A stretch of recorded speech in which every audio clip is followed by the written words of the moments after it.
PAN bill 20,000सम्म मात्र काट्न पाइन्छ भन्ने हल्ला त बजारमा सुन्नु नै भएको छ होला।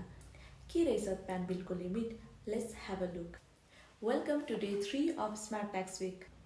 एउटै बिल 5,000, 50,000 वा 5 लाख जति पनि अमाउन्टको काट्न पाइन्छ।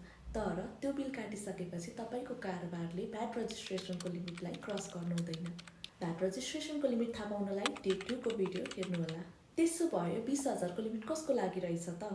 भ्याट यानि कि मूल्य अभिवृद्धि कर नियमावलीको नियम 56 अनुसार नेपाल सरकार वा संवैधानिक निकाय वा प्रदेश वा नेपाल सरकार अन्तर्गत रहेको कुनै सरकारी निकाय वा सङ्गठित संस्था वा स्थानीय तहले एक पटकमा 20,000 भन्दा बढीको वस्तु वा सेवा खरिद गर्नु परेमा भ्याट बिल नै चाहिन्छ। सजिलो भाषामा भन्नुपर्दा कुनै सरकारी निकायले 20,000 भन्दा बढीको वन टाइम पर्चेस गर्दाखेरि भ्याट बिल लिनुपर्ने हुन्छ। 20,000 भन्दा पनि भ्याट रजिस्ट्रेसनको लिमिट हेर्ने बानी बसालौँ।